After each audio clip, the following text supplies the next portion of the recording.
Assalamualaikum warahmatullahi wabarakatuh.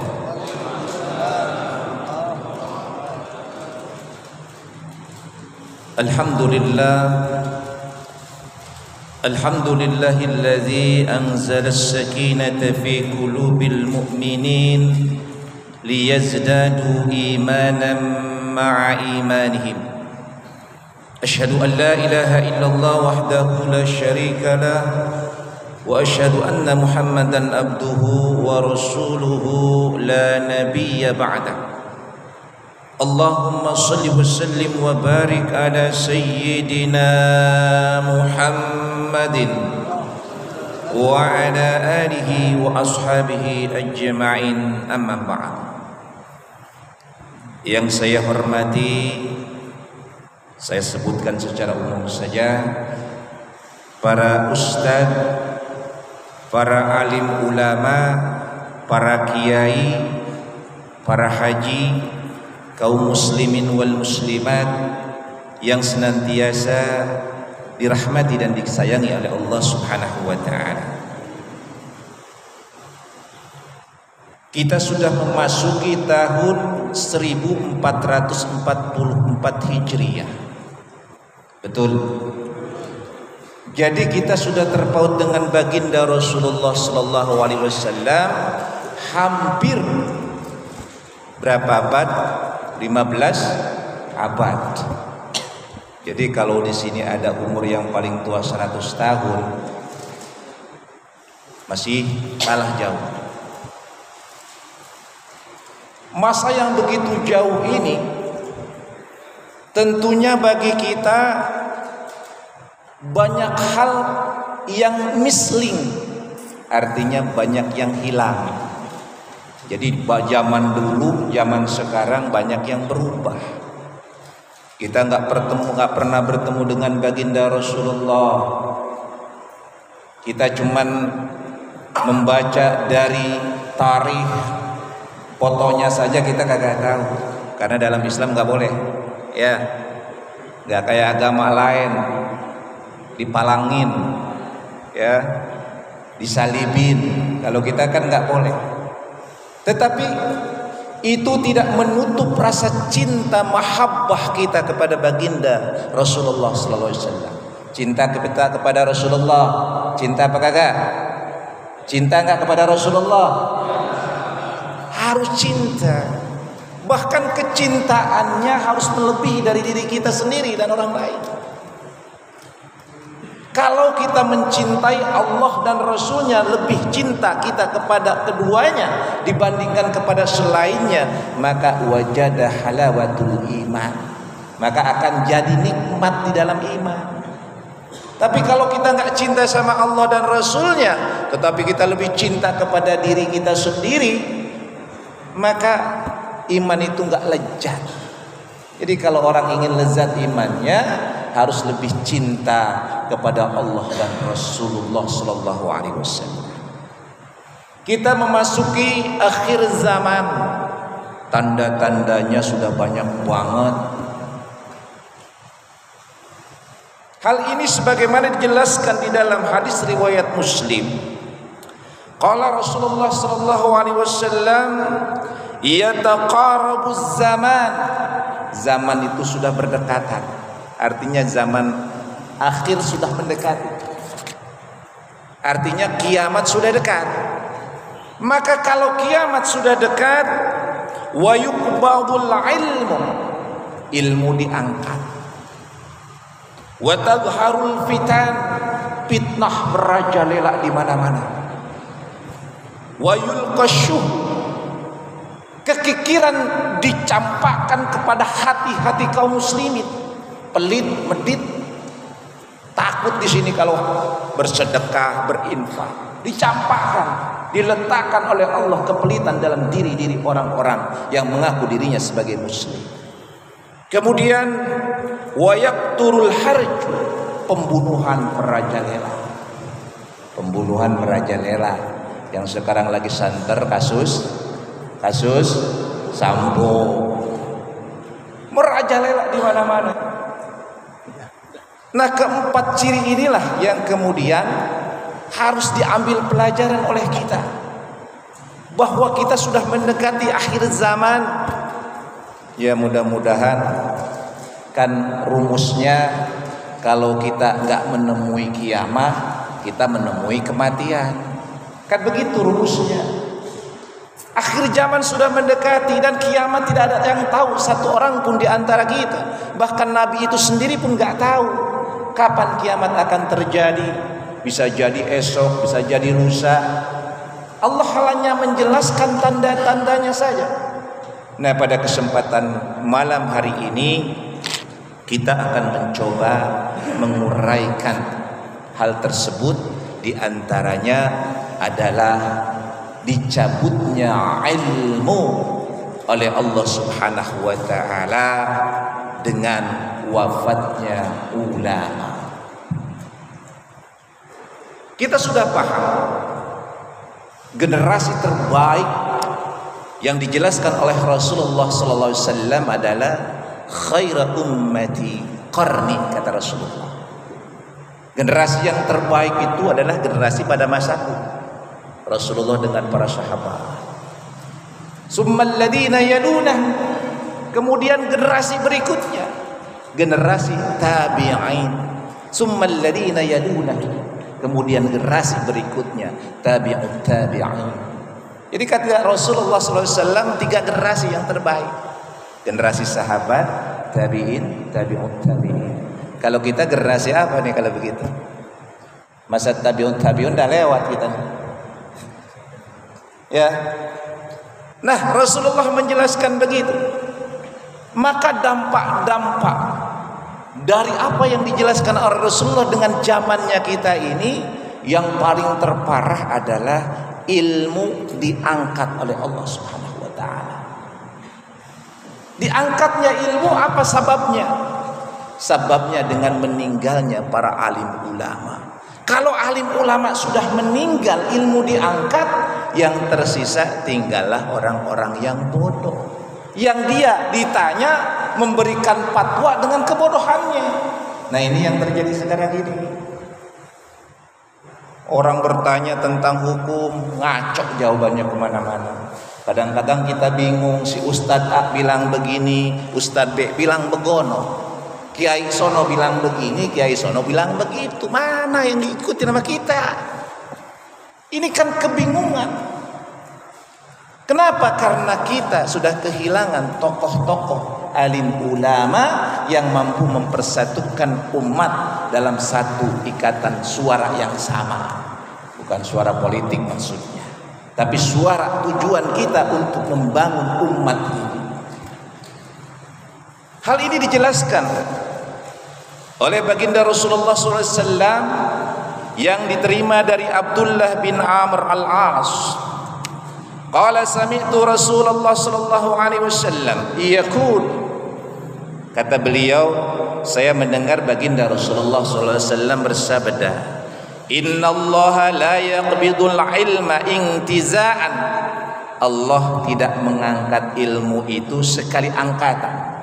Yang tazi'uhu minal ibad, yang diangkat dari hamba-hambanya. Walakin yaqbidul ilma biqabdil ulama, tetapi Allah angkat ilmu itu dengan mewafatkan ulama. Coba di Bekasi sini siapa ulamanya sekarang? Kiai Haji Nur Ali sudah almarhum, terus kiai-kiai yang lain sudah almarhum. Ya alhamdulillah masih ada Kiai Haji Ahmad di sini, ada Kiai Haji Syafruddin, Kiai Haji Pak Warisman dan kiai-kiai yang lain. Tetapi apakah kemudian kealimannya itu mampu memecahkan permasalahan umat ini? Nah, ini kemudian dijelaskan hatta idza lam yabqi aliman, sehingga ketika ulama-ulama itu wafat, tidak tersisa orang-orang yang alim, nggak ada lagi orang-orang yang keilmuannya mumpuni. Sekarang ini Pak, orang banyak ngaku ustadz, tapi baca Quran saja maaf-maaf saja, baca Qurannya tajwidnya amburadul, nggak fasohah dia baca Quran, tapi udah ngaku ulama. Jadi Bapak kalau pengen menilai ulama, lihat bacaan Qurannya. Kalau baca Qurannya cakep, hafalannya bagus, pengamalannya luar biasa, nih ulama, nih ulama.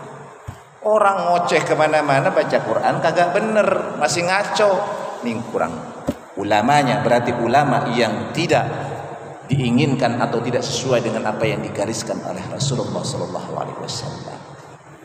Nah, ketika tidak tersisa orang ulama-ulama yang dimaksudkan oleh Allah, maka kemudian ittakhadhan nasu ru'usan juhala. Kemudian manusia mengangkat pemimpin-pemimpin yang bodoh, pemimpin-pemimpin yang nggak punya ilmu, punyanya hawa nafsu sama hepeng. Tahu hepeng Pak? Sekarang kan hepeng ini kan jadi Tuhan. Ya, kalau orang punya duit gampang mau ngapain Pak? Mau beli nyawa orang juga bisa Pak. Mau beli negara juga bisa Pak. Yang terjadi kan negara kita ini karena hepeng dibeli ini. Pulau-pulau itu sudah siapa yang punya? Pertambangan-pertambangan yang sekarang siapa yang punya? BBM yang naik ini pun dampaknya dari siapa itu? Ini luar biasa. Oleh karenanya ketika ulama sudah tidak ada, maka kita kemudian kita mengangkat pemimpin-pemimpin yang bodoh. Fasu'ilu, ketika ditanya pemimpin itu fa'aftau, maka dia memberikan fatwa bighairi ilmin, tanpa ilmu. Maka kalau orang sudah memberikan fatwa tanpa ilmu, kata baginda Rasulullah SAW, fadhallu wa adhallu, dia sesat dan menyesatkan. 2 kali lipat Pak. Orangnya sesat kita ikuti, menyesatkan. Makanya hati-hati kita mengikuti orang-orang yang mengaku ulama. Bapak-bapak, para ustadz, para kiai yang dirahmati oleh Allah Subhanahu wa taala. Imam An-Nawawi menjelaskan bahwa hadis yang dijelaskan tadi itu berkaitan dengan diangkatnya ilmu dengan wafatnya ulama. Yang dimaksudkan adalah bukan menghapusnya dari para penghafal. Jadi ilmu itu harus dihafal Pak. Ilmu itu bukan hanya dibaca, dihafal. Al-Quran itu bukan hanya dibaca, dihafal. Para sahabat itu, Ibnu Mas'ud, dia tidak melanjutkan hafalan 10 ayat sebelum dia paham maknanya, sebelum dia mengamalkannya. Jadi kalau ada orang bertanya, gak usah ngapalin, yang penting ngamalin. Salah Pak. Bacanya bagusin, hafalin, amalin. Setelah paham makna daripada ayat-ayat itu. Kalau kita kan maaf-maaf saja stuck, berhenti di bacaan. Pelan-pelan. Sahabat menjelaskan begitu. 10 ayat, bacanya cakep, hafalannya bagus, paham maknanya, amalkan. Nah, Ibnu Mas'ud berkatakan begitu. Sehingga kalau para sahabat, para alim ulama terdahulu itu, mereka adalah orang yang bacaannya fasih, hafalannya luar biasa, pemahaman terhadap kandungan Al-Quran itu pun sangat molotok, atau orang Sunda, pengamalannya pun sangat bisa dijadikan pelajaran dan contoh untuk kita. Nah, ini luar biasa. Jadi kata Imam An-Nawawi bahwa yang dimaksud diangkat ilmu itu bukan dihilangkan dari dada-dada para penghafalnya, tetapi yang dimaksud di sini adalah annahu yamutu hamlan, meninggalnya orang-orang ahli ilmu. Lalu kemudian langkah apa yang harus kita lakukan? Di sini semuanya ustadz. Di sini semuanya adalah orang yang berkewajiban untuk mengajarkan kepada para kaum muslimin dan muslimah. Di sini kita pengajiannya kan gabungan masjid mushola sekota baru. Maka kewajiban kita Pak, masjid dan mushola kita ini banyak Pak. Maka sekarang tanggung jawab kita untuk mengajarkan agama kita, mengajarkan ilmu kita, ilmu Islam ini dengan baik. Maka yang harus kita lakukan adalah sebagaimana dijelaskan oleh Ibnu Qayyim Al-Jauziyah di dalam kitab Al-Ilmu, di mana Abdullah bin Mas'ud radhiyallahu anhu berkata, "Alaikum bil ilmi qabla an yarfa'a wa rafa'uhu mautu rawatihi." Kata Ibnu Mas'ud, "Alaikum bil ilmi." Artinya, bersungguh-sungguhlah kalian belajar. Bersungguh-sungguhlah kalian mengejar ilmu. Kenapa? Sebelum ilmu itu kemudian hilang, diangkat dengan meninggalnya para alim ulama. Kita masih punya ustadz-ustadz, kiai-kiai, datangin. Kita masih ada pengajian-pengajian, yuk kita bersama-sama. Tapi jangan stuck di situ. Musola, masjid-masjid yang ada di lingkungan kita, kita isi dengan taklim ilmu. Kajian-kajiannya harus sesuai dengan arahan para alim ulama terdahulu kita. Ada kitab-kitab yang masyhur dari zaman sahabat, zaman tabi'in, tabi'ut tabi'in. Kalau kita mau belajar tafsir, karena kita terpaut dari Rasulullah ini 1444 tahun lebih, maka pegangan kita sekarang ini hanya dua. Taraktu fikum amrain, kata baginda Rasulullah, ku tinggalkan dua perkara, lan tadillu ma in tamassaktum bihima, tidak akan sesat selama-lamanya. Dalam hadis yang lain kalimat abada ditambahkan, ketika engkau berpegang teguh kepada keduanya, kitab Allah wa sunnata rasulih, kitab Al-Quran dan sunnah Rasulullah sallallahu alaihi wasallam. Jadi ilmu itu terfokus kepada dua. Lalu bagaimana kita mengajarkan kepada masyarakat kita, kepada kaum muslimin wal muslimat di masjid musola kita? Ajarkan yang pertama Al-Quran. Adakan kegiatan Al-Quran dari mulai belajar membacanya. Jangan malu kita. Malu kita di hadapan Allah. Ketika kita disuruh baca Quran, nggak bisa baca Quran.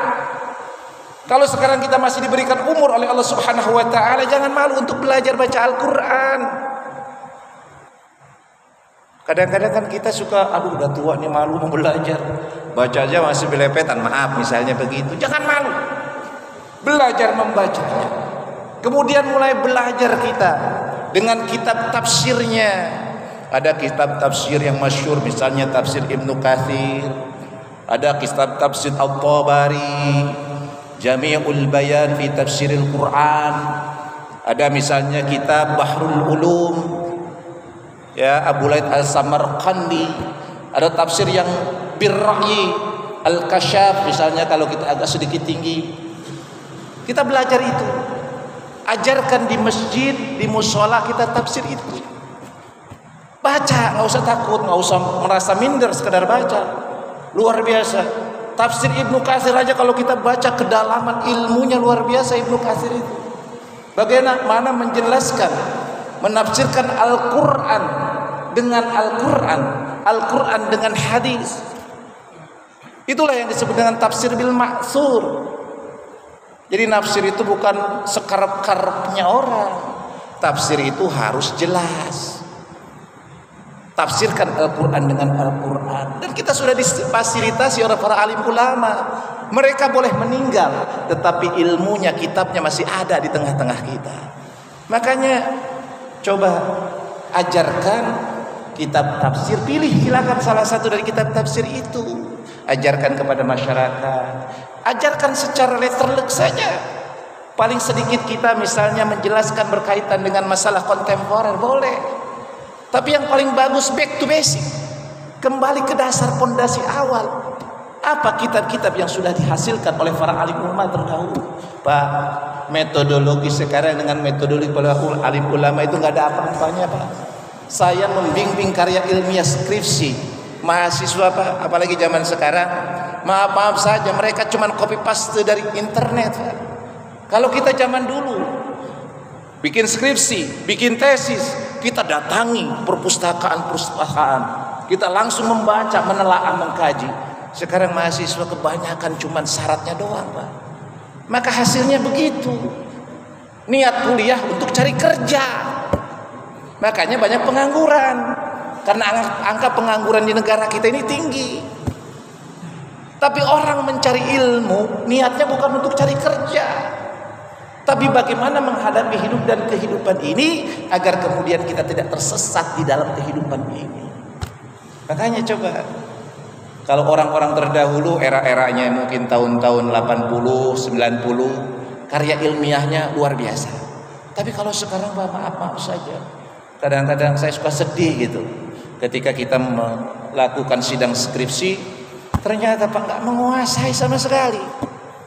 Ya udah, mau nggak mau daripada dia telat ya udah lulusin aja. Akhirnya begitu. Nah, ini permasalahan kita. Mari kita sama-sama, yang pertama Al-Quran tadi ajarkan di masjid-masjid, di musola-musola. Ya, kita nggak usah Pak, kan berat baca tafsir, baca saja. Kalau nggak ada bahasa Arabnya, terjemahnya juga nggak apa-apa. Kalau saya nggak bisa bahasa gundul, Pak, banyak yang sudah dirambutin sekarang kitabnya. Banyak kitab-kitab yang sudah diharkotin, ada harkatnya kok sekarang. Tafsir Ibnu Katsir ada harkatnya. Kalau masih susah juga baca, ada harkatnya, baca aja terjemahnya. Ya, tapi sebelum baca pahami dulu, jangan baca tapi kita nggak paham. Ngajarin orang baca langsung, ntar ribet urusannya. Pahami dulu, ajarkan kepada orang atau kepada jamaah. Itu yang pertama. Yang kedua yang harus kita ajarkan kepada para jamaah ini adalah hadis. Ada as-sahihul hadis fi Islam, Sahih Bukhari wal Muslim. Ajarkan itu menggunakan syarahnya. Misalnya syarah Bukhari Ibnu Hajar Al-Asqalani, ya, dengan Fathul Bari-nya. Ajarkan itu. Ya, kalau kita baca cuman Sahih Bukhari kan dia hadisnya aja tuh, tidak ada penjelasannya, tidak ada syarahnya. Maka ajarkan Fathul Bari, syarah daripada Imam Bukhari. Imam Muslim ada juga syarah-syarahnya, jelaskan itu, ajarkan kepada masyarakat. Jadi ilmu tafsir ajarkan kepada jamaah kita di masjid dan musola. Para ketua DKM jangan malu bikin itu. Nggak usah ngadain, datangin orang yang nafsir senafsir-nafsirnya, nggak usah. Balik back to basic saja. Pak Ustadz, tolong dong, masjid kita, musola kita nih mau belajar tafsir, tapi saya minta satu rujukan, Pak. Tolong bacakan saja, paling nanti ada interpretasi disesuaikan dengan kondisi zaman, boleh. Tetapi kita tetap bermuara kepada otentik daripada kitab itu. Itu yang harus kita lakukan. Yang kedua, ajarkan kita tentang hadis. Hadis-hadis yang sahih yang sekarang sudah tertinggal, yang masih ada adalah Sahih Bukhari Muslim yang jadi rujukan oleh kita dengan syarah-syarahnya. Ajarkan itu. Kita minta ustadz, ulama yang masih tersisa untuk ngajarin itu. Itulah yang harus kita lakukan. Kalau kita sebagai DKM yang luar biasa banyak di Kota Baru ini, sampai berapa sekarang masjid dan musola jumlahnya? Berapa? 23. Ini potensi bagi kita untuk menjaga umat ini agar kemudian tidak tersesat, Pak. Kewajiban kita bersama. Kita di pundak kita ini ada kewajiban yang dibebankan Allah kepada kita untuk agar umat di Kota Baru ini jangan sampai adallu. Jangan sampai kita sesat dan menyesatkan orang lain. Ini dampaknya luar biasa. Ya, apalagi fatwa-fatwa sekarang kan luar biasa nih. Banyak yang harus dipatwakan oleh kita para alim ulama. Yang kadang-kadang fatwa-fatwa ini, apalagi sebentar 2024 nih, ya kan? Tahun panas membara. Nanti ulama-ulama terpecah-pecah nih. Hati-hati nih. Oleh karenanya yuk kita sama-sama masjid dan musola kita di lingkungan Kota Baru ini ajarkan tafsir Al-Quran, ajarkan hadis, ajarkan fikih. Fikihnya jangan maksa. Kadang-kadang fikih maksa, wah dipaksa aja fikihnya satu mazhab. Jangan.